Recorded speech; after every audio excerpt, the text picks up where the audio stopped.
चलिए हम एक चैप्टर स्टार्ट करते हैं। चैप्टर कह रहे हैं एक क्वेश्चन और आपके 10 ईयर का।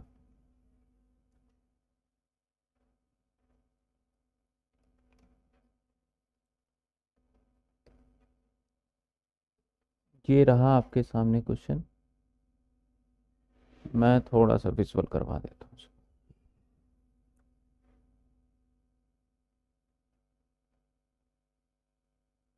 जी,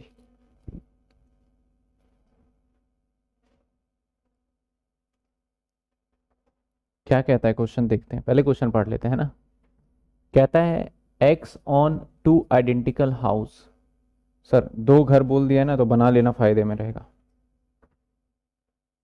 हाउस प्रॉपर्टी समझ में आ रहा है ना आपको? तो सैलरी से तो इजी है।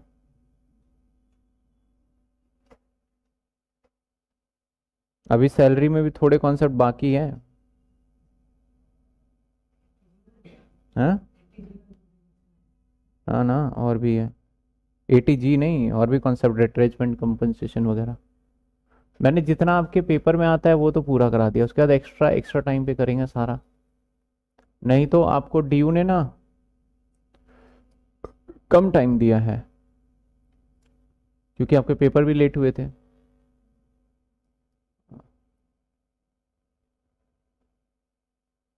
तो वैसे 6 महीना प्रॉपर चाहिए बच्चों को इस सब्जेक्ट को करने के लिए ना। हाँ, तो वही है कि आपके साथ तो कुछ भी नहीं हो रहा। अब जो बच्चे आएंगे उसको अगले साल 3 सेमेस्टर देने होंगे। 21 पेपर है उनके अगले बार 2023 में। सेमेस्टर 1 है, सेमेस्टर 2 है, सेमेस्टर 3 है। चलिए एनीवेज करते हैं, ठीक है। एक्स के दो आइडेंटिकल हाउस है। Y you are requested to compute his income under the head of house property to assessment year 2021 and detail of two house H1 and H2। ठीक है, H1 और H2। म्युनिसिपल वैल्यू MV आपका है 240। Municipal value 240। ठीक है sir. आगे fair rent 280। अब देखो यहाँ हाउस 1 कह रहा है ना, तो इसका मतलब दूसरे घर का भी होगा। नीचे दे रखा है, हम बाद में देख लेंगे उसको। रेंट रिसीवेबल, यानी सर यहाँ पे स्टैंडर्ड रेंट नहीं है। तो सर स्टैंडर्ड रेंट नहीं है तो नहीं है, तो एक्सपेक्टेड रेंट तो आ सकता है ना 280। और कहता है रेंट रिसीवेबल 25,000, तो ARRR 2500 या 25,000, हजार मल्टीप्लाई। कहता है 2 महीने के वैकेंसी है, तो 10 यानी 2.5 लाख। चलिए, कहता है इंटरेस्ट ऑन बोरोइंग कैपिटल, आगे की बात है, ये कहानी दूसरी है। म्युनिसिपल टैक्स 10% पेड ऑन 31 मार्च 21, क्या एलिजिबल होगा ये? इसने 10% पे किया है, तो सर 10% हमेशा याद रखना इसका होता है, यानी 240 पेड किया है। और इसने पेड कर दिया 31 मार्च 2021। हम काम कब के लिए कर रहे हैं? 1/4/2020 से लेके 31/3/2021। लॉ क्या कहता है? साल में जितना भी पेमेंट करोगे 31 मार्च तक या उससे पहले सारा ले सकते हो, तो मिल जाएगा deduction. Interest on borrowing loan, अब देखो कितना आसान क्वेश्चन है। बोल दिया इसने interest on borrowing capital, capital कहता है लोन ले रखा है इसने कितने, 6 लाख का, रेज 1/4/13 में। और construction of the house, construction was start 1/4/12 में, 12 में स्टार्ट हुआ था एंड कंप्लीटेड 18 में हो गया था। हाफ ऑफ लोन वो रीपेमेंट रीपेड कर चुका है। रेट ऑफ इंटरेस्ट 12% है। तो सर थोड़ा सा इंटरेस्ट वाले पॉइंट को मैं थोड़ा सा ऐसे कर देता हूँ। H2 की डिटेल भर लेते हैं। H2 कहाँ पे है? गुरुग्राम में है, जिसका municipal value 180। Municipal taxes, municipal value के बाद सेल्फ ऑक्यूपाइड है। ओके, ये सेल्फ ऑक्यूपाइड है, तो फेयर रेंट, वेयर रेंट, बाकी स्टैंडर्ड रेंट दे रखा है 1.5 लाख। तो ये सारी चीजें हमारे लिए बेकार हो जाएगा। तो डायरेक्ट हम जीएवी निकालते हैं। सर यहाँ पे जीएवी वैकेंसी है, मान लेंगे कि ये वैकेंसी जेन्युइन है, तो ऐसे में हम पूरे पहले 12 महीने का कैलकुलेट करो, 3 लाख। और ये कितना कह रहा था गवर्नमेंट? 280। तो गवर्नमेंट बोलेगा तुम ठीक बोल रहे हो, तो इसका मतलब अब लोअर ले लेंगे। अब यहाँ पे हम माइनस कर देंगे, ये तो हमारा हो जाएगा 0। अब माइनस कर देंगे MT. Sir MT that is मैंने अलग से निकाला है 24,000, और ये तो 0 रह गया। सर माइनस करके आ जाएगा हमारा NAV 2,40,000, 26,000, 226 माइनस करके। भाई आप सब भी अपना माइनस करके जरूर चेक करिएगा। 24A एंड 24B, 24A और 24B, ये तो आ गया आपका 67,800। कितने परसेंट होता है सर? ये 30% स्टार्टिंग में हमने बताया हुआ है। अब बात करते हैं बी का। बी को थोड़ा पेचीदा बनाया गया है, इसलिए हम इसको फिर से समझ लेते हैं क्या क्या कहता है क्वेश्चन में, उसके अकॉर्डिंग कर लेते हैं। सर बी के अंदर कहता है सवाल में कि हमने लोन लिया था 1/4/13 में, 1/4/2013 में हमने लोन ले लिया था। और आगे कहता है the construction of this house construction was start 1/4/12, यानी सर हमने 1 साल पहले ही बनाना शुरू कर दिया था, लोन बाद में जरूरत पड़ा ले लिया। तो इसका इस डेट से स्टार्ट कब हुआ, that is not important in the question. खत्म कब हुआ ये इंपॉर्टेंट होता है। स्टार्ट कभी भी करो, तुम लोन ले लिया आपने, स्टार्ट कभी भी करो, मैटर नहीं करता। मैटर ये करता है कि वो आपका फिनिश्ड कब हुआ है। कहता है कि और कंस्ट्रक्शन आपका खत्म हो जाता है 10/10/18 में। तो मैं यहाँ डेट रख लेता हूँ, सर खत्म हो गया 10/10/18 में। यानी सब जब ये इनकम टैक्स रिटर्न फाइल कर रहा होगा तो जो 2018 होगा, तो 2018 में इनकम टैक्स रिटर्न फाइल किया होगा, तो ये बनता है हमारा क्या 17, 18, 19 है ना। ये बनता है हमारा 18 और 19। 18-19 से तो इसको लड़ाई है ही नहीं सरकार से। सरकार से लड़ाई होगी कब से? 31/3/2018, ठीक है ना। तो अब यहां से यहां तक जो भी टाइम फ्रेम होगा वो सारा पीसीपी माना जाएगा। तो आपका 13/14, 14/15, 15/16, 16/17, 17/18, बहुत ज्यादा समय आ गया इसमें, ठीक है ना। ठीक है। अब सर ये कितने हो गए आप?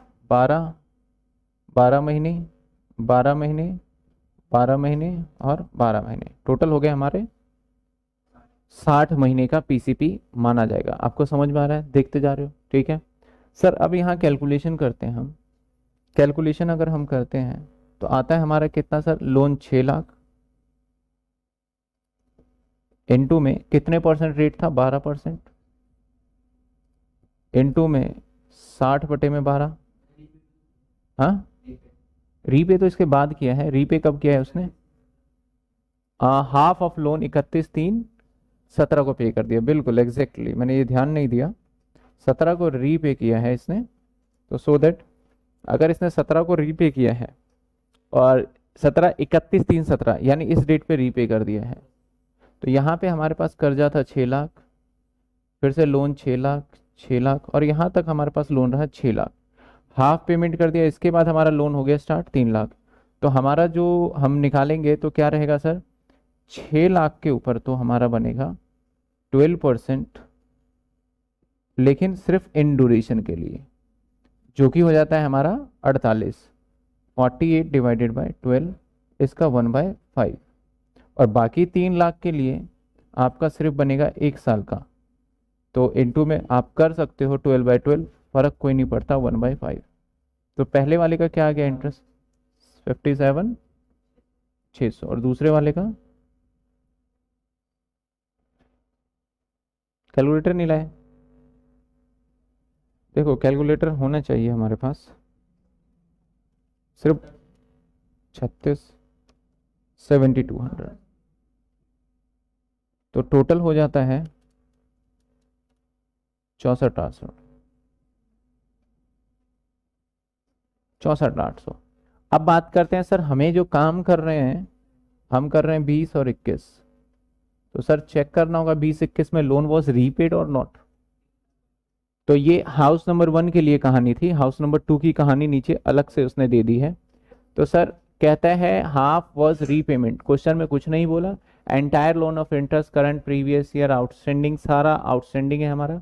तो सर यहाँ पे हमारा एक तो पीसीपी जाएगा, एक करंट ईयर जाएगा। पीसीपी में आ गया 64,800 और करंट ईयर का आ जाएगा हमारा।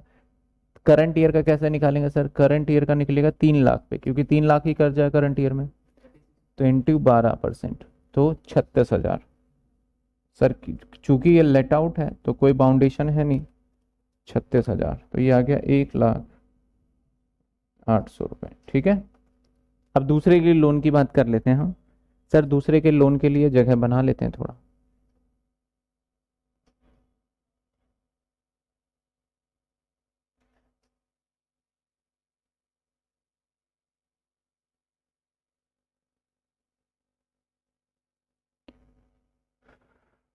चलिए हो जाइए स्टार्ट, चलिए हो गया। सर दूसरे का लोन बना लेते हैं येलो कलर से, लोन 2 की बात कर लेते हैं। ठीक है, ऐसे ही समझ लेते हैं। कहता है म्युनिसिपल टैक्स पेड किया, ये सब तो इरेलीवेंट है। देयर वाज 2 कंस्ट्रक्शन, 31/1/18 को हुआ स्टार्ट, लोन इसने लिया 1/4/14 को। अब देख रहे हो कंस्ट्रक्शन करा था 31/1/18 में, लेकिन लोन लेके बैठा हुआ था वो 14 में। तो हम यहाँ से लोन टेकन की डेट यही लेंगे, 1/4/2014 में। ठीक है, 1/4/2014। इसके बाद कहता है इंटरेस्ट पेबल वॉज, इंटरेस्ट जो पेमेंट किया है हमने। अच्छा बच्चे ज्वाइन हो गए, मैंने ध्यान भी नहीं दिया। अभिषेक अभी सारी बातें बता देते हैं, जितने बच्चे न्यू स्टूडेंट हैं सारी चीज़ें बता देते हैं अभी। ठीक है, 1/4/2014, 1/4/2014 में interest payable 10% per annum, entire loan of interest current year और प्रीवियस ईयर आउटस्टैंडिंग, सारा आउटस्टैंडिंग है। सर घर कब कंप्लीट हुआ बनके, यहाँ पे मुद्दे की बात ये है। तो कहता है सॉरी ये ना कंस्ट्रक्टेड है, कंस्ट्रक्टेड का मतलब सर घर बन के कंप्लीट हो गया। तो सर इस दिन लोन लिया, इसके बाद हमारा घर बन के कंप्लीट हो गया 31/1 को। तो सर दैट इज 31/1/2018 की बात करें तो यानी ये 17/18 बनता है। तो 17/18 की हमें चिंता नहीं है, हमारा पीसीपी होगा 31/3/2017 से लेके। तो सर यहाँ से यहाँ तक देखें तो 14/15, 15/16 और 16/17, सर 36 महीने हो जाते हैं, बड़ी सीधी सी बात है। लोन ले रखा है इसने 8 लाख का, तो 8 लाख इंटू में रेट इसका अलग था 10%, और इंटू में आपका 36/12 इंटू में 1/5। थोड़ा और साइड कर दिया जाए इसको, क्योंकि वो तो चाहिए नहीं, यहाँ विजुअल करवाना ज़्यादा इंपॉर्टेंट है। कितने आ गए ये, 48,000, और प्लस इसमें जोड़ देंगे करंट ईयर का, दैट्स इट्स 8 लाख इंटू में 10%, जो कि है 80,000। तो हम यहाँ पे अलग अलग दिखा दें तो 1 लाख, तो सर ये आ जाता है हमारा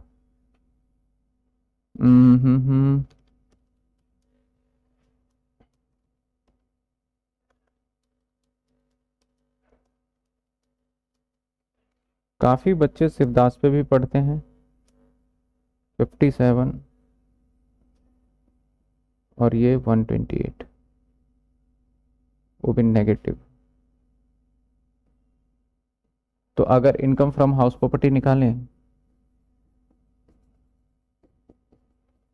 from IHP, that is 57,400 plus minus का 128 माइनस 128 आ गया हमारा 70,600। आप फटाफट आंसर को भी वेरीफाई कर लीजिए, आंसर भी वेरीफाई कर लीजिए आप। है किसी के पास 10 ईयर ऑनर्स का बच्चा, ये ऑनर्स के 10 ईयर का सवाल है।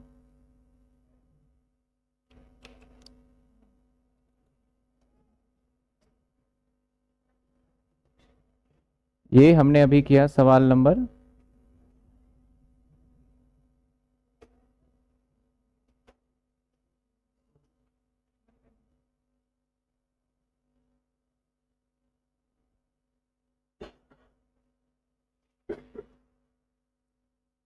कौन सा सवाल है ये? 7।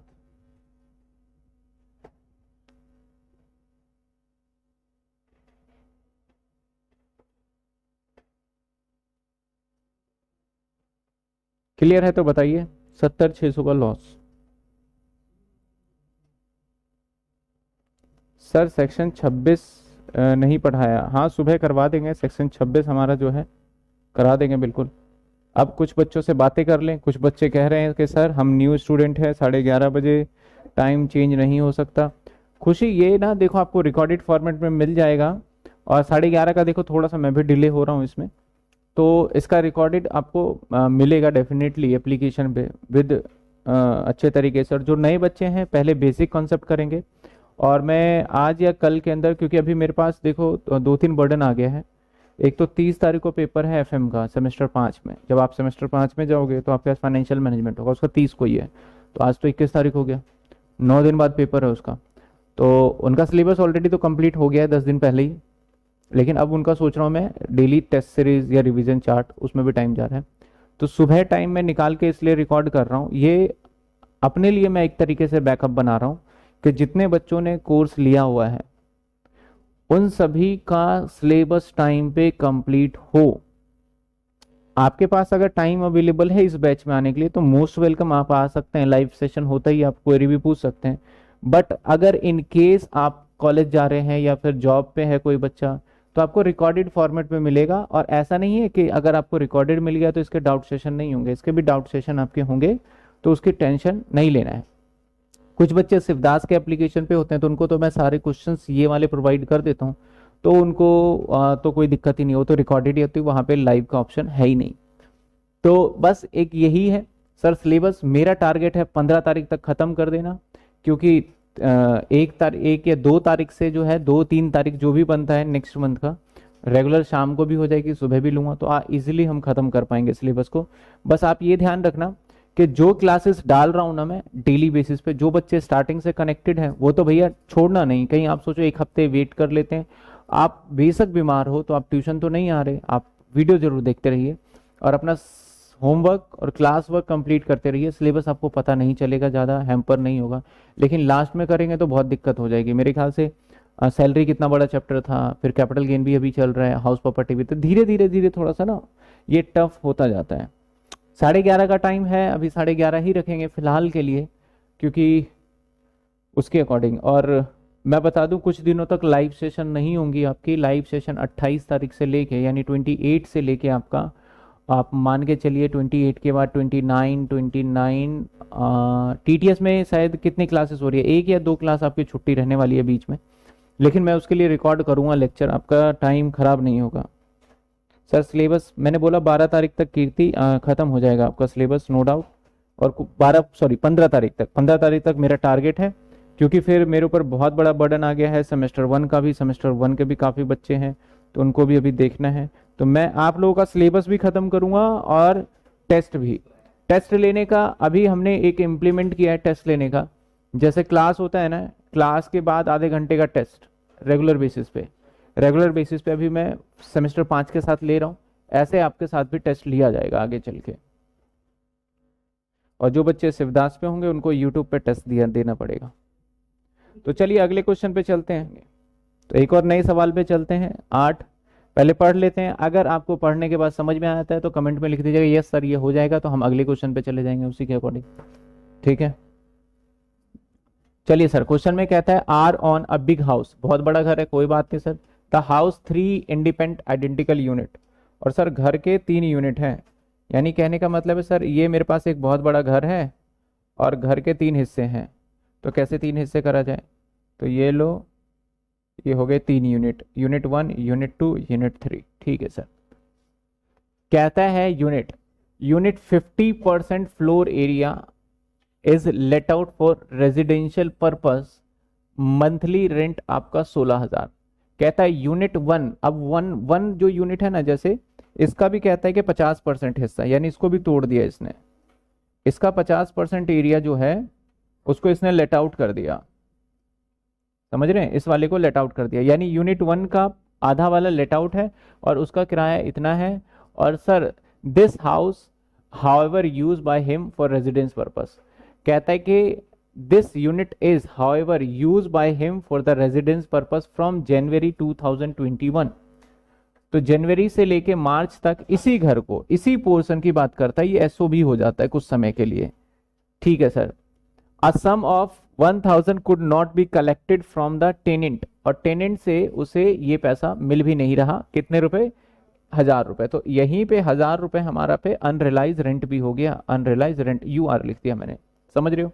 दोबारा सवाल को पढ़ लेते हैं। घर है, घर का रेजिडेंशियल यूनिट है हमारे 3, और उस यूनिट 1 का 50% floor area is let out residential purpose on monthly 16,000।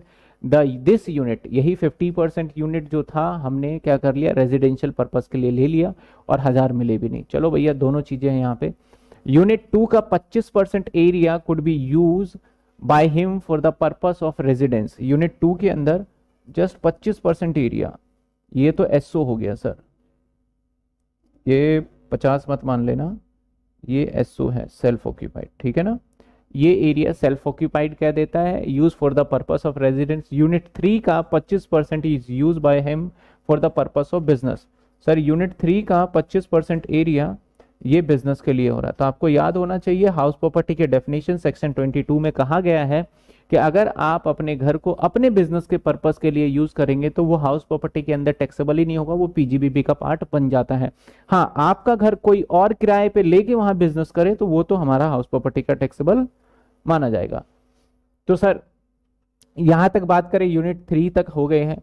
Other particular of the area, जो other particular of the area है, particular of the houses area, municipal value आपका दे रखा है, म्युनिसिपल टैक्स दे रखा है, रिपेयर दे रखा है, ग्राउंड रेंट दे रखा है, लैंड रेवेन्यू, इंश्योरेंस जो किसी काम का है नहीं, interest on the borrowed capital, municipal tax आपका गिवन है। सर इंटरेस्ट आपका borrowed capital for payment, interest on borrowed for payment of municipal tax. हमने म्युनिसिपल टैक्स पे करने के लिए, देखिए क्वेश्चन कैसे घुमाया, भैया आप म्युनिसिपल टैक्स पे करते हैं तो आपकी मर्जी है कहीं से भी करिए। इसने कहा कि भैया हमने म्युनिसिपल टैक्स पे करने के लिए हमने क्या करा है, एक लोन लिया है। लॉ कहता है आप या तो घर को बनाने के लिए लीजिए या घर को रिपेयर करने के लीजिए। अब घर के टैक्सेस को पे करने के लिए लोन लेंगे तो उसका अलाउड लॉ में मेंशन नहीं है, ठीक है ना, इसके बारे में लॉ में कहा नहीं गया। Income of R business, R का एक बिजनेस इनकम भी यहां से आता है, without debiting the house rent and other आपका आइडेंटिकल एक्सपेंस एडमिनिस्ट्रेबल डेप्रीशिएशन, यहाँ पे डेप्रीशिएशन 1600 रुपए है, और कहता है 1/4 portion of the house use for the business. ठीक है sir. Determine the taxable income of R assessment year. तो इस सवाल के अंदर आप देखेंगे तो बड़ी सारी चीजें बोली गई है। बच्चे कह रहे हैं वीडियो लैग हो रही है, अभी ठीक कर देते हैं रिफ्रेश करके। पहले तो आप सवाल देख लीजिए, इसमें काफी सारे पॉइंट्स बोले गए हैं। ये एरिया 50% एरिया, 25% एरिया। अब इस आइडेंटिकल यूनिट को 3 भाग में जो बांटा गया, मैं थोड़ा सा क्लियर कर दूंगा इसको, सो दैट आपको थोड़ा सा मतलब पॉइंट क्लियर हो जाए। पहले यहां तक देख लीजिए सर, 50% फर्स्ट पूरा यूनिट है, बिल्कुल बिल्कुल मैं वही चीज आपको समझाना चाह रहा हूं। तो अब देखिए, अब सवाल में कंफ्यूजन कहाँ आती है, मैं दोनों चीजें लेके चलता हूं। अब सवाल में कंफ्यूजन आती है सर, इनके बारे में कुछ नहीं बताया जो आप लेके चल रहे हो, है ना, इसके बारे में कुछ नहीं बताया। तो इसका मतलब सर सवाल में जो है कहता है unit 1 50% of the floor area. अब यहाँ पे एक वर्ड मेरे से पढ़ने में थोड़ा सा मिस्टेक हो गया, फ्लोर एरिया। फ्लोर का मतलब हो गया sir that is a floor area पूरा। तो इसका यूनिट 1 जो है ना वो आधा है, ये है यूनिट 1, ठीक है ना। और जो अदर है वो 25-25 है, यानी ये कहानी बनी होगी क्योंकि बाकी के बारे में नहीं बताया।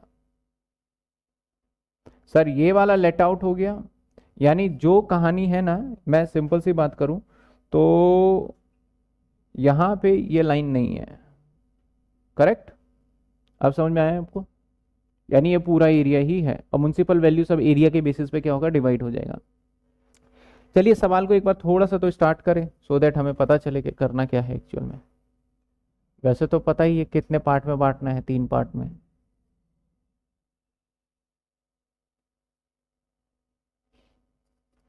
दो पार्ट में ही बांटेंगे एक्चुअल में, तीसरे पार्ट में क्यों नहीं बांटेंगे, क्योंकि वो किस पर्पस के लिए है, बिजनेस। और बिजनेस पर्पस के लिए हाउस प्रॉपर्टी का नहीं है, बिजनेस इनकम के लिए अलग पेज पे हम करेंगे काम। कुछ बच्चे कंफ्यूज हो रहे होंगे, मैं दोबारा क्वेश्चन पढ़ देता हूं एक बार। क्वेश्चन में जो मैं एरिया को लेके चल रहा था, कह रहा था unit 1 50% of the floor area, मुझे लगा कि 3 यूनिट है, उस यूनिट का 50% पार्ट कह रहा है, लेकिन आगे देखा तो बाकी रिमेनिंग यूनिट की कोई बात नहीं कर रहा, तो इसका मतलब सर ये यूनिट 1 ही 50% है, ठीक है ना सर, सिंपल सी बात है। यहां पे यूनिट 1 और यूनिट 2 लिख लेते हैं, यूनिट 1 यूनिट 2। सबसे पहले हम मार्क कर लेते हैं, यहां पे कहता है म्युनिसिपल वैल्यू 384, म्युनिसिपल वैल्यू 384, तो 50% एरिया ये होगा और ये वाला एरिया कितना होगा 25। सर 384 का 50% निकाल लेते हैं, बाकी का एरिया बिजनेस में चला जाएगा ना, 384 192। और सर दूसरा एरिया, अब दूसरा एरिया जो था 25%, उसने क्या कहा, यूनिट 2 सेल्फ ऑक्यूपाइड था ये पूरा का पूरा, तो इसका वैसे लो नहीं तब भी चलेगा, और ये वाला एरिया लेट आउट है, तो सर इसका अगर देखा जाए तो 96 आ जाएगा। बस कैलकुलेशन कर रहे हैं हम म्युनिसिपल वैल्यू के बाद। अब आगे चेक करते हैं सर क्वेश्चन में और कुछ है क्या, बस म्युनिसिपल वैल्यू के बाद म्युनिसिपल टैक्स पेड कहता है 32,000, रिपेयर कहता है, और उसके बाद रेंट कहता है, लैंड रेवेन्यू पेड कहता है, इंश्योरेंस कहता है, और तो कुछ नहीं कह रहा है यहाँ पे। तो सर म्युनिसिपल वैल्यू यही बन जाएगा हमारा जाके फाइनली जीएवी, दैट इज 192 और 96, ठीक है। अब यहाँ पे हम नहीं, जीएवी थोड़ी बनेगा, अभी ये ट्रिपल आर भी लेंगे ना, यही बन जाएगा जाके triple actual rent receive and receivable. Sir actual rent receive and receivable कहता है 16,000 रुपए किराए पे दिया, और जिसमें से 1,000 मिले नहीं, चलो भाई साहब, और हमने जनवरी से लेके मार्च 3 महीने किराए पे रखा, 16,000 किराए के हिसाब से देखा जाए तो 16,000 इंटू में 9 होंगे, और इसमें से माइनस कर देंगे हम 1,000 रुपए, तो हमारा 16,000 इंटू में 9 माइनस में 1,000, 143। सर अब चेक करना पड़ेगा, उनके रूल से ऊपर जाता ही नहीं जाता, 16,000 होता तो 16,000 इंटू में 12 करते तो डेफिनेटली 192 ही बन रहा है। यानी हमने गवर्नमेंट के साथ कुछ ऐसा नहीं किया जिससे कि गवर्नमेंट परेशान हो। पहले यहाँ तक देख लीजिए। सर प्लीज़ बता दो क्लास की टाइम कितने बजे है।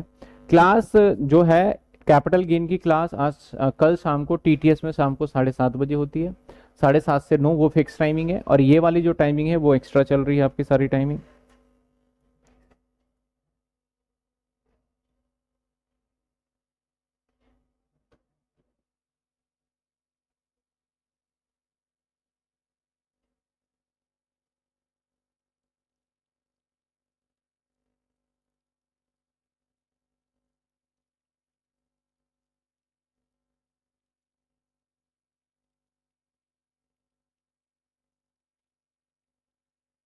पहले यहां तक देखिए, कोई डाउट?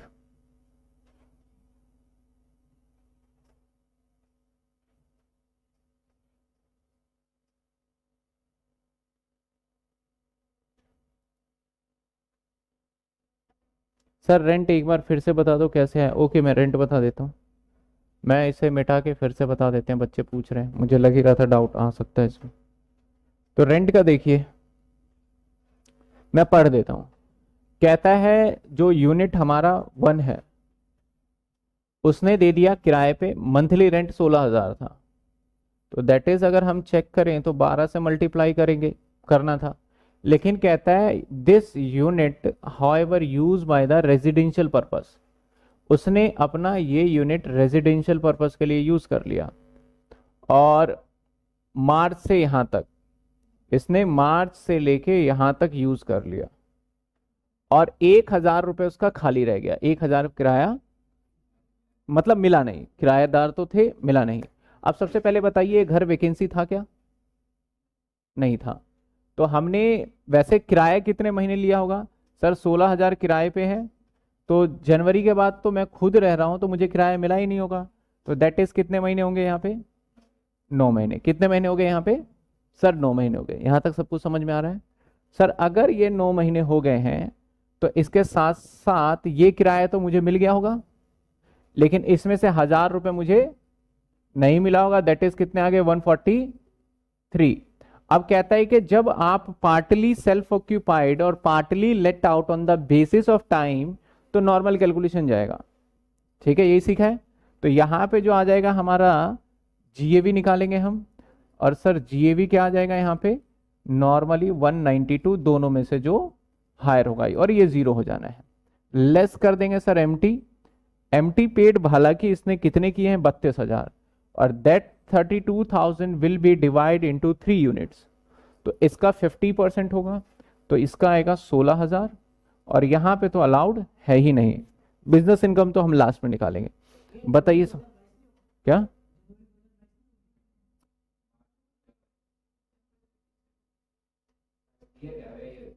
ईयर असेसमेंट ईयर 21-22 है।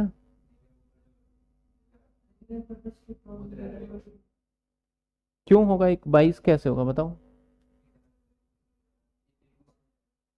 जनवरी में खुद रह रहा है, मार्च सेम ईयर तो है, ये 21-21 रह गया। बस यहाँ पे ये है आर असेसमेंट ईयर 21-22। हाँ तो वो 20-21 है, तो दिक्कत क्या है? ठीक है, बिल्कुल। एमटी का विषय कभी फिर से बता देते हैं, कोई दिक्कत वाली बात नहीं है। एमटी का पहले आप सिर्फ एमटी को छोड़ के उससे पहले का आप देख लीजिए, एमटी को मैं भी समझा देता हूं।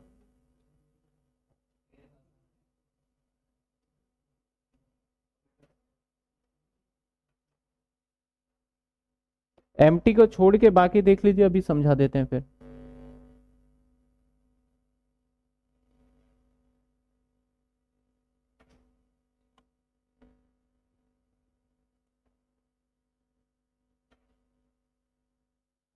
चलिए मैं एक बार फिर से समझाने की कोशिश करता हूँ। थोड़ा पेचीदा क्वेश्चन है, तो जब तक क्लियर नहीं हो जाता, आप जब तक नहीं बोलते कि सर पूरा समझ में आ गया, तो मैं आगे बढ़ूंगा नहीं।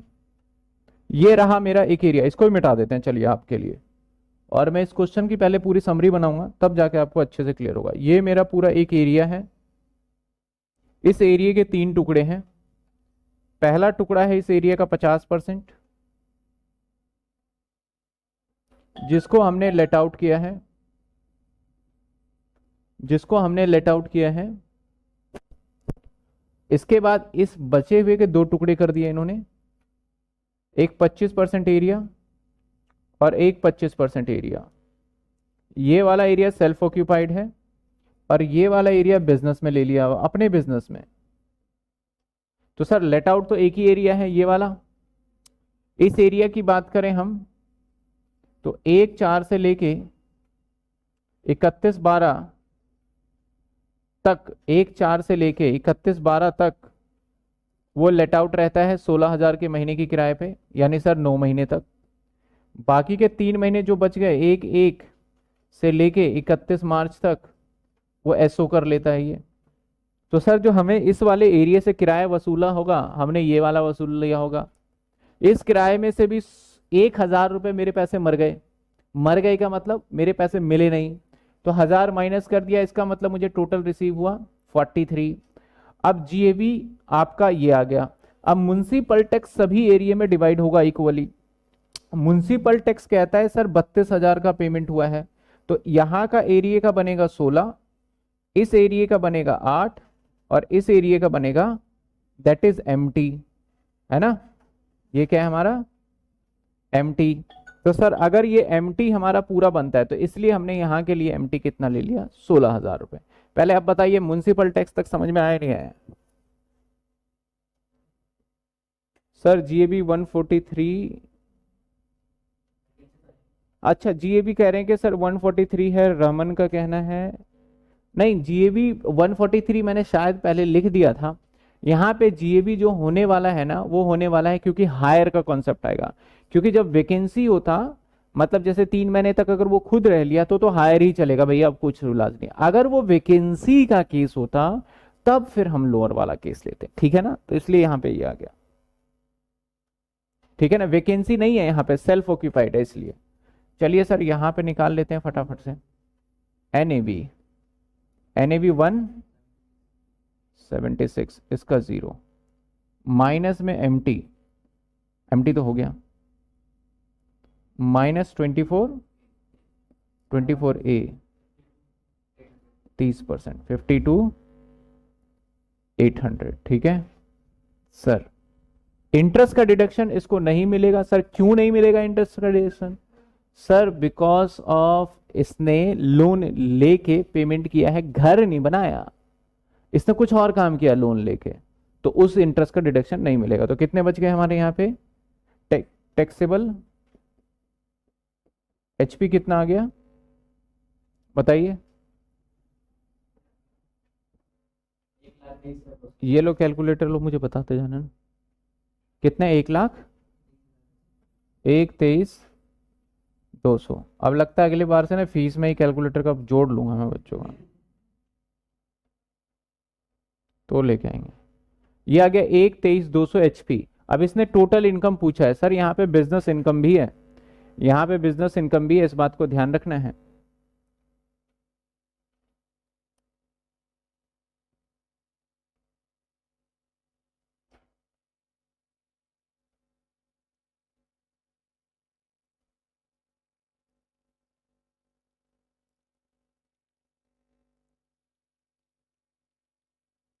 यहां तक किसी को कोई दिक्कत? एक और पॉइंट को मैं यहाँ पे एक्सप्लेन करना चाहूंगा।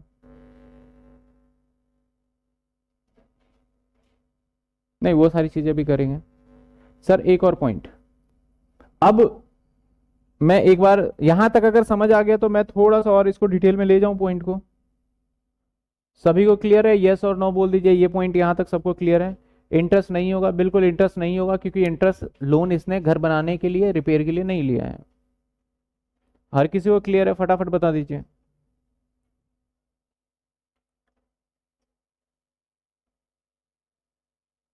चलिए, अब सवाल आता है कि सर ये जो हमने यहां माइनस किया है,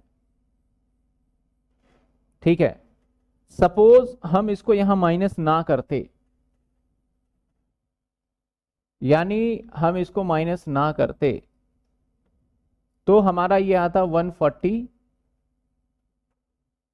और तब भी सीक्वेंस यही चल रहा होता। यानी जो किराया हमें मिला नहीं है, या तो गवर्नमेंट ने मुझे बोल दिया है कि इस बार 1,000 रुपए से कम इनकम पे टैक्स देना, या तो ये बोल चुका है, या गवर्नमेंट बोले हम नहीं मानते कि तुम्हें किराया नहीं मिला होगा, रूल नंबर 4 फिलफिल नहीं किया होगा। अगर मैं यहां पे 1,000 रुपए माइनस करता हूं तो क्या मुझे इसका बेनिफिट मिल रहा था या नहीं मिल रहा था? नहीं मिल रहा था। टैक्स का तो सिनेरियो यही था।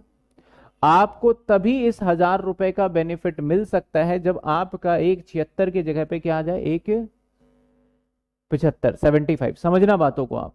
यानी सर जब कभी भी आपका अनरियलाइज रेंट होगा करंट ईयर का, एक तो अनरियलाइज रेंट था पिछले साल का, जो कि हम सीधा क्या करते थे, ऐड बैक कर देते जब रिकवर हो जाता था।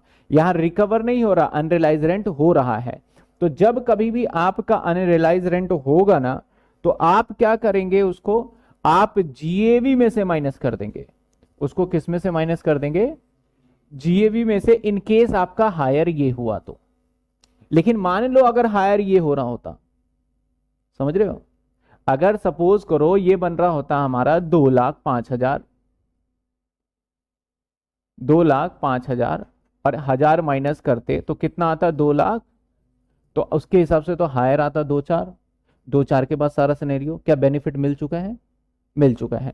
तो यहां सर आप समझिएगा इन बातों को। बात क्या है कि अगर हमारा हायर बन जाता है सरकारी वैल्यू, तो ऐसे सिचुएशन में मैं लिख देता हूं, इफ हायर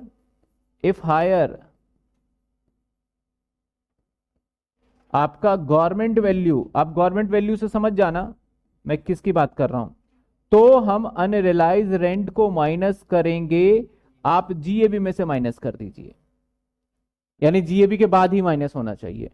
लेकिन अगर आपका इफ आपका गवर्नमेंट वैल्यू, मैं अपनी लैंग्वेज में बोल रहा हूं और टूटी फूटी लिख भी रहा हूं, लेकिन आप जैसे जैसे मैं बोल रहा हूं इस चीजों को आप अपने लैंग्वेज में लिख जरूर लीजिएगा। अगर हायर लोअर हुआ तो अनरिलाइज रेंट का कोई ट्रीटमेंट नहीं होगा, वो वहीं पे माइनस होके हो जाएगा। समझ रहे हो ना बात को? समझ में आई क्या बात आपको? समझ में आई बात आपको? तो यहां पे देखा जाए तो हमारा, अगर अब एक कंडीशन और आता है, आप मान लो जैसे मैंने इस सवाल पेपर में कर लिया, गड़बड़ हो गया अब मिटाएंगे काटेंगे, मेरे पास तो मिटाने का ऑप्शन है। यहां पे एक आपके पास चालाकी होनी चाहिए, फटाफट नोट डाला, वी एज्यूम दैट जो एसएससी है उसने रूल नंबर 4 सेटिस्फाइड नहीं किया। जैसे ही ये नोट डाला तो एग्जामिनर समझ जाएगा इसका मतलब अब इसको इसका डिडक्शन, तो हमारा ये वाला जो आंसर है पूरा सही रहेगा, चेंज करने की जरूरत। तो कई बार हमसे करते करते कुछ प्रोविजन की गलती हो जाती है, तो पढ़ लो, क्या इसके लिए नोट बन सकता है? तो ऐसे करना है। हालांकि 10 ईयर के अंदर मैंने यहां माइनस करके दिखाया है, यहां पे मैंने क्या करा है, 16,000 रुपए तो इसका माइनस हो गया, और यही माइनस कर दिया मैंने अनरिलाइज रेंट जो कि 1,000, और इसको बना दिया मैंने है कितने, 175, और ये आ गया हमारा सर कितने का बताइए, 30% क्या आ गया, चेंज हो जाएगा ना, 52, और टैक्सेबल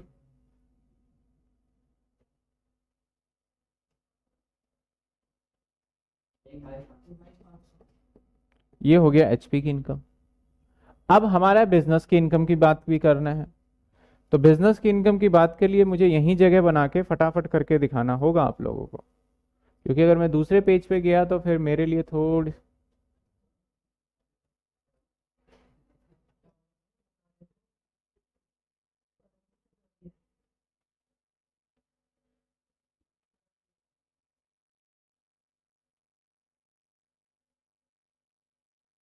चलिए बिजनेस इनकम के लिए इधर जगह बना लेते हैं। हालांकि 10 ईयर में इसी के नीचे करके दिखा रखा है, लेकिन वो छोड़िए, आपको तो बस कॉन्सेप्ट पता होना चाहिए और फॉर्मेट वही फॉलो करना है। चलिए सर, बिजनेस इनकम,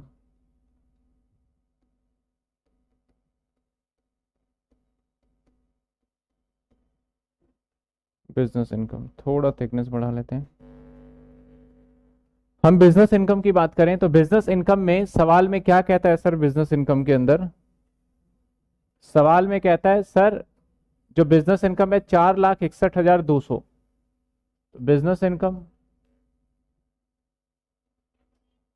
461,200, लेकिन इस बिजनेस के लिए जो भी खर्चे होंगे सब माइनस होंगे। मान लो आपने एक 10 रुपए का आलू 12 रुपए में बेचा, तो जो किराया होगा वो भी तो माइनस करोगे उसमें से, तभी तो नेट प्रॉफिट निकाल पाओगे। आपने ये वाला यूनिट जो था रेंट पे ले रखा था, इसके लिए आप रेंट पेमेंट कर रहे होगे, इसके लिए आपने बहुत सारी चीजों का पेमेंट किया होगा, तो वो सारी चीजें आपके बिजनेस के लिए क्या माना जाएगा, एज अ एक्सपेंस, और वो सब चीजों को मैं बिजनेस में से क्या कर दूंगा, माइनस कर दूंगा। तो यहां से जो जो खर्चे होंगे वो सब माइनस करूंगा। तो क्या क्या खर्चे हैं, सबसे पहले देखिए यहां पे आपका है म्युनिसिपल टैक्स, तो एमटीबी आपने पेमेंट तो किया है, तो 8,000 यहां से माइनस करो सर, अलाउड है ये। उसके बाद सर म्युनिसिपल टैक्स के बाद क्या कहता है ये, रिपेयर, रिपेयर करवाया आपने, खर्चा है, तो रिपेयर, लेकिन सर रिपेयर कितना माइनस होगा, सिर्फ 25% एरिया का, जो कि 25% एरिया का होगा कितना, 10,000।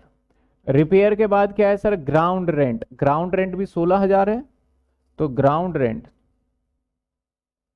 Ground rent sir, ground rent कितना है हमारा, ये भी 25%, यानी सब 25% ही खर्चा मिलेगा, क्योंकि 75% तो बाकी एरिया पे है।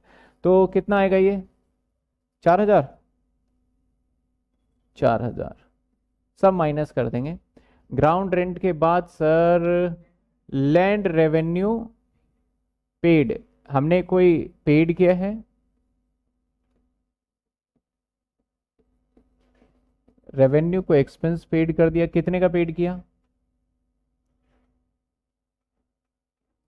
इसको कर दो 25%, कितने आ रहे हैं,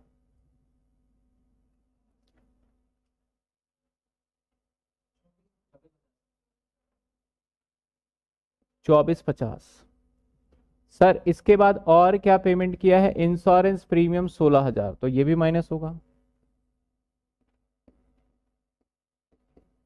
सर 16,000 का हर किसी का 25%, अब मैं करके दिखा देता हूँ, कंफ्यूजन ना रहे जी।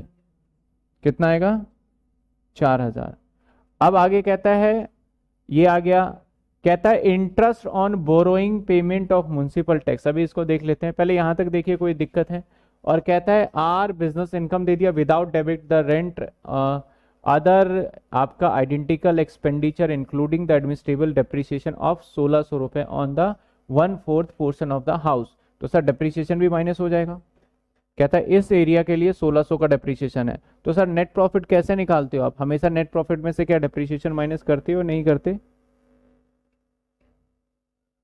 बताइए। तो इसलिए हमने क्या करा, यहां पे माइनस कर दिया है। यहां तक बताइए कोई दिक्कत, यहां तक कोई दिक्कत है क्या, समझ में आ रहा है। आगे कहता है सर इसने ना इंटरेस्ट भी पेड किया है। तो सर जब इंटरेस्ट पेड करेंगे that is a business expense, तो बिजनेस एक्सपेंस है तो यहां से इंटरेस्ट भी माइनस हो जाएगा आपका। 24A जो बी है ना, वो कहता है कि आपका इंटरेस्ट हाउस प्रॉपर्टी में से तब माइनस करने दिया जाएगा जब आपने घर बनाने या रिपेयर के लिए है। बिजनेस कहता है कि आपका कोई भी ब्याज हो, अगर बिजनेस को चलाने के लिए हो रहा है किसी भी टाइप का, तो आप माइनस करिए अपने खर्चा मान के। तो जो खर्चा मानेंगे तो कितना इंटरेस्ट दिया था हमने, तो 14,000 का 25% कितने आएंगे, 3500। ठीक है, अब टोटल कर दीजिए, इसमें से सबको माइनस कर दीजिए, दैट इज बिजनेस इनकम 4। तो ये हो गया बिजनेस इनकम। क्वेश्चन में क्या पूछता है, determine the taxable income, tax liability note. तो टैक्सेबल इनकम क्या होगा, टैक्सेबल इनकम के लिए एक और फॉर्मेट यहां बना लेते हैं sir. Taxable income, income from HP 1/22 और इनकम फ्रॉम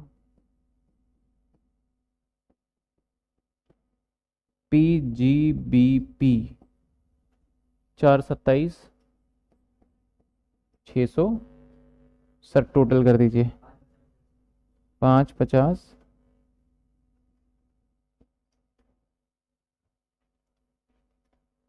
बिजनेस इनकम एक बार बता दीजिए। देखिए बिजनेस इनकम में जितने भी आपके बिजनेस के खर्चे होंगे वो सारे के सारे, सिंपल सी बात है। देखिए अभी हमने वैसे पीजीबी हालांकि किया नहीं है, मुझे पता था कुछ बच्चों को डाउट होगा।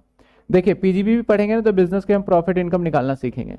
जैसे आपकी मान लेते हैं सेल्स है, सेल्स है आपकी 5 लाख का, और आपका परचेज है, परचेज है मान लेते हैं 2 लाख का, तो जो ये निकल के आएगा इसे पता क्या बोलते हैं, जीपी 3 लाख। अब इसमें से सारे सारे सारे सारे सारे खर्चे माइनस करोगे, है ना, एक एक करके सारे खर्चे। तो यहाँ पे खर्चा रेंट भी होता है, यहाँ पे खर्चा इंटरेस्ट भी होता है, यहाँ पे खर्चा म्युनिसिपल टैक्स भी होता है, यहाँ पे रेंट रेवेन्यू भी होता है, यहाँ पे खर्चा इंश्योरेंस भी होता है, सारे खर्चे।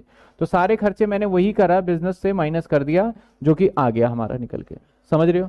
तो जो अब जो इनकम आया इसके ऊपर हमें टैक्स देना पड़ता है, जो कि हम पीजीबीपी में तो पढ़ेंगे ही। तो वही चीजें यहाँ पे मैंने करके दिखा दिया आपको कि हमने पहले सबसे पहले बिजनेस का इनकम ले लिया, एक तरीके से कह लो ये जीपी है, क्योंकि सवाल खुद ही कहता है कि विदाउट डेबिटिंग हाउस रेंट और other identical expenditure including एडमिनिस्ट्रेबल depreciation, मतलब अभी इसमें से माइनस नहीं हुआ है, तो हमने इसको माइनस करके पहले करेक्ट किया और उसके बाद हमने इसको निकाल लिया। बताइए सवाल में कोई दिक्कत, क्लियर है आपको खुशबू। चलिए अगले सवाल पे,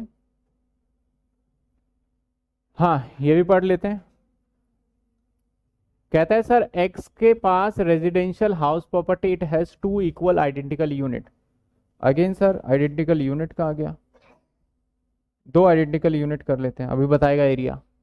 यूनिट 1 सेल्फ ऑक्यूपाइड, बताया ही नहीं तो हम मान लेते हैं 2 आइडेंटिकल यूनिट हो गया।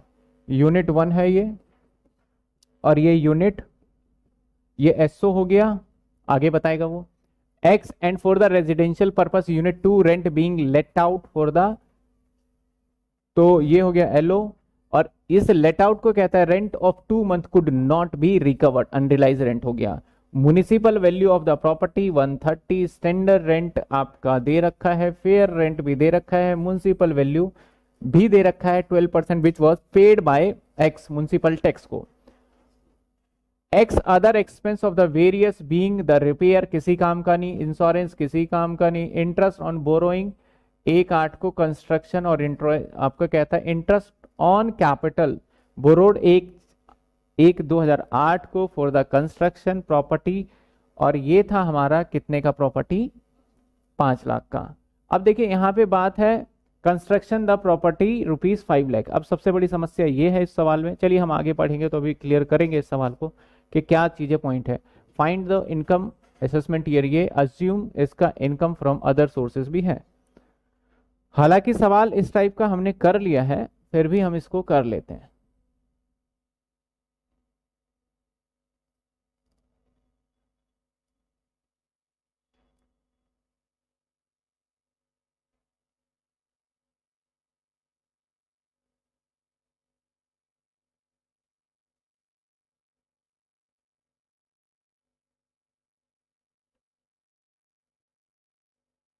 चलिए सर यूनिट 1, अगर हम यूनिट 1 की बात करें तो टेंशन खत्म। क्यों टेंशन खत्म सर? Self occupied. और यूनिट 2 अब सबसे पहले एग्जाम में कुछ बातों का ध्यान रखना है। अब आपको कैसे पता चला यूनिट 1 कितने परसेंट है, यूनिट 2 नहीं पता, तो आप क्या करोगे, ऐसे सवाल के अंदर आप इसको 2 हिस्से में बांटोगे ही बांटोगे, और दूसरा कोई चारा नहीं है।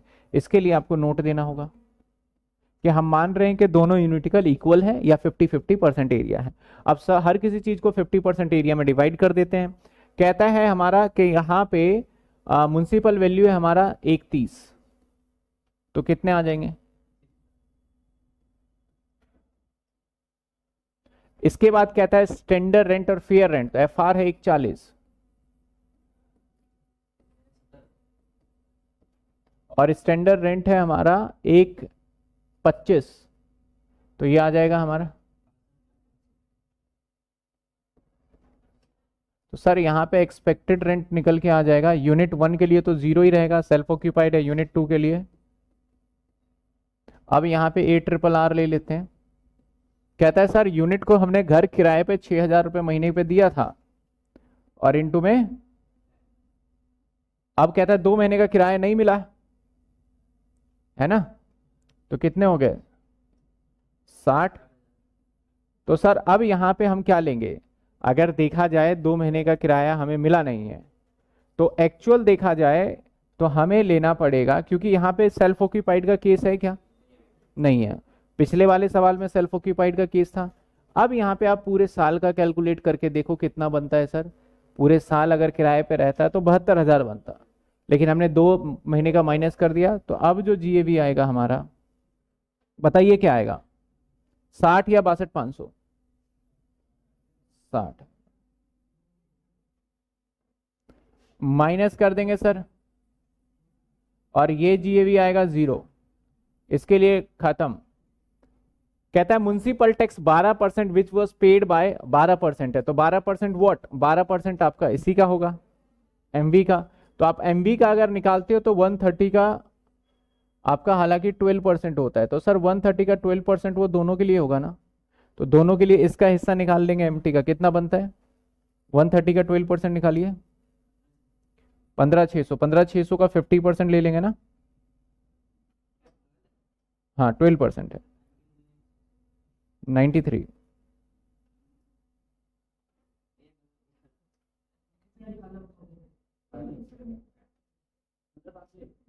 15,500, और हाफ एरिया का बांट दो इसको 2 में, तो 2 में जब इसको बांटेंगे तो कितना, 15,600 है। कितनी बार गलत हो गया ये? अब इसको हाफ में बांटो,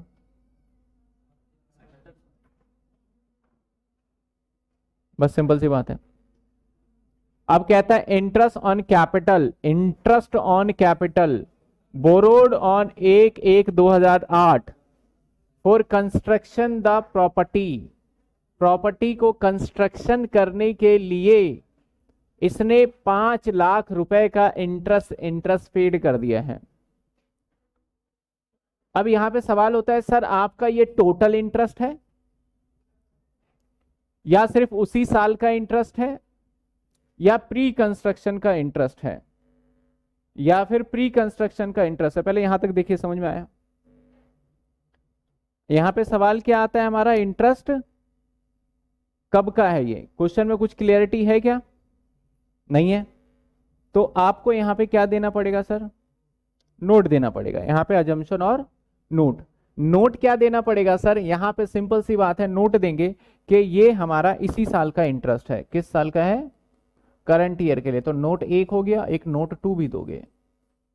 तो सर करंट ईयर का अगर इंटरेस्ट हुआ तो सबसे पहले तो हम निकाल लेते हैं एनएवी, फटाफट निकालते जाइए। -24A फिर -24B। सवाल में पूछता क्या है?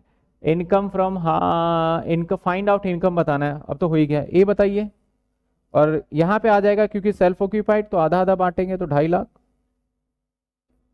और दूसरे का बताइए क्या? इसका बताओ ना। 52।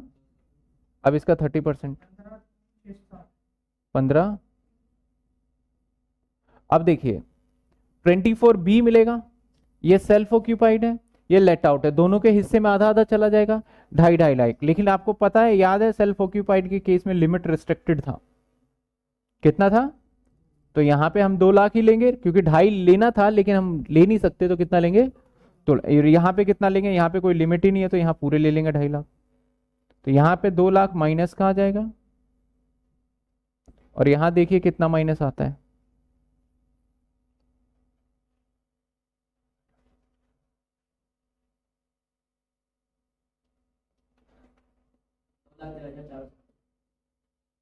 टोटल इनकम भी डिटरमाइन करने के लिए मैं तैयारी कर रहा था। 2,04,60। तो सर ये एचपी की इनकम, अगर मैं पूछूं ना एचपी की इनकम, तो सर HP1 से भी लॉस है 2.5 लाख, 2 लाख का, और HP2 से भी लॉस है हमारा 2,13। तो टोटल लॉस बता दीजिए।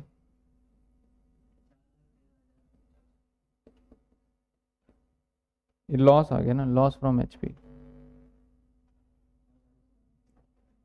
लॉस फ्रॉम एचपी कितने? 4,04,60। ये लॉस है। अब अदर सोर्स से इनकम है,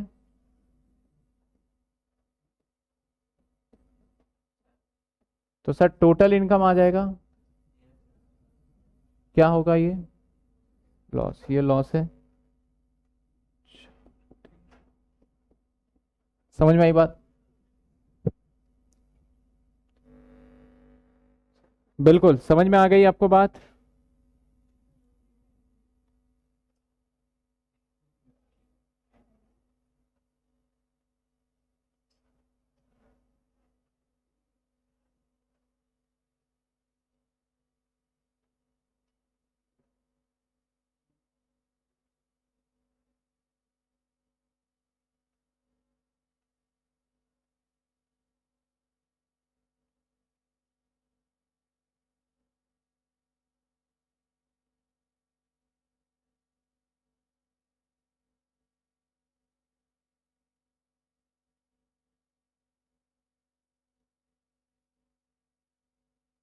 यहाँ पे हमने अजम्पशन वगैरह सब कुछ समझ में आ रहा है क्या? जो हमारा यहाँ पे वैकेंसी था, अनरिकवर्ड रेंट था, हमने क्या माना? गवर्नमेंट ने इसको अप्रूव्ड कर दिया है, यही माना है। अगर हम ये मान लें कि गवर्नमेंट ने अप्रूव्ड नहीं किया है, तो क्या होगा आंसर में बदलाव?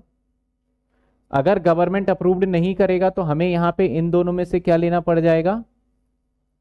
हायर लेना पड़ेगा, तो उसके हिसाब से हो जाएगा। तो इसके दो आंसर यहाँ पे बन सकते हैं। एक तो जहां पे हमने अजम्पशन लिया कि हमारा अनरियलाइज रेंट गवर्नमेंट ने अप्रूव्ड कर दिया है, तब तो हम लोअर लेके चलेंगे।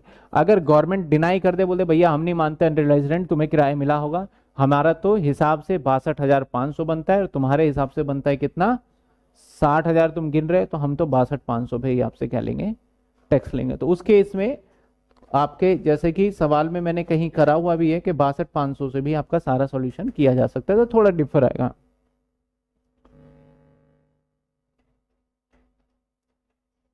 कह रहे हैं कि अनरियलाइज रेंट इज माइनस क्यों नहीं करा?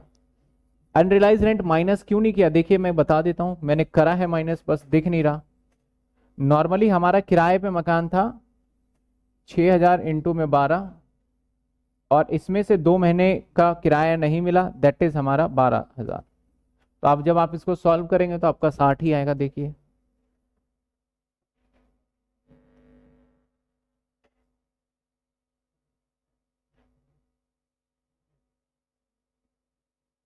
ठीक है सर। इंटरेस्ट वाला इंटरेस्ट वाले के अंदर क्या है कि इंटरेस्ट टोटल दे रखा था, पहले हम निकालते थे प्री कंस्ट्रक्शन पीरियड सभी चीज का। यहाँ पे इंटरेस्ट टोटल दे रखा था, तो इंटरेस्ट कैलकुलेट करके हमने आधा आधा, मतलब कैलकुलेट करके दे रखा था, हमने आधा आधा बांट दिया। तो अगर आपकी अभी बीच में ज्वाइनिंग है तो पूरा देखना होगा। इंटरेस्ट वाले केस में मैंने बताया था, सेल्फ ऑक्यूपाइड के केस में आपको 2 लाख मैक्सिमम डिडक्शन मिल सकता है, इसलिए 2.5 ना देके मैंने 2 दिया है, बाकी को 2.5 दे दिया क्योंकि वहां पे लिमिट है ही नहीं।